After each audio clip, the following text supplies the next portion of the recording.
समय नहीं मिल रहा है तो किसी तरीके से थोड़ा बहुत समय निकालो, क्वेश्चन पढ़ो, थोड़ा माथा लगाओ। उसमें तुम अगर सवाल नहीं भी सॉल्व कर पाओगे ना, फाइनल आंसर तक नहीं निकालोगे तो कुछ ना कुछ सीखोगे। हर सवाल में कुछ ना कुछ सीखोगे और लर्निंग एटीट्यूड ही रखना है अभी तुम्हें, ठीक है? लर्निंग एटीट्यूड ही रखना है। मुश्किल होगा ना, मुश्किल चीजें आसान नहीं है, मुश्किल होगा। सुनो, ध्यान से सुनो, अभी पढ़ते समय क्या ध्यान रखना है? पढ़ते समय अभी सिर्फ ये ध्यान रखना है कि सवाल सॉल्व हो ना हो, हम अभी सीख रहे हैं। तो आप जब तक कलम नहीं चलाओगे तब तक सीखोगे नहीं। और एटलीस्ट तुम सेंटर ऑफ मास की पोजीशन निकालने में कहीं कैलकुलेशन में गलती कर दी, कोई बात नहीं, मास तो तुमने सही निकाला, वो तो भी तो इंपॉर्टेंट है। ये भी ग्रेविटेशन में काम आएगा, मास निकालना।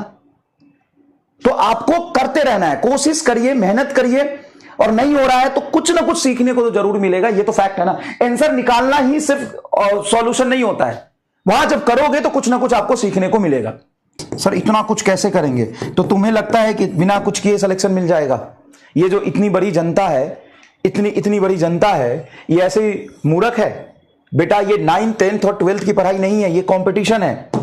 ये 9th 10th और 12th की पढ़ाई नहीं है, ये कंपटीशन है। और कंपटीशन में फाइट मारना है, आपको दूसरे से थोड़ा ज्यादा ही करना पड़ेगा।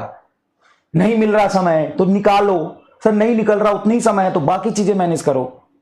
गजब करते हो गुरु। और मैं डीपीपी ऐसा आपको बना के दे रहा हूं जो एकदम हाईली रिलेवेंट टू नीट है, ठीक है? ठीक है, कंटिन्यू कैसे रहे? धक्का लगा लगा कंटिन्यू रहो।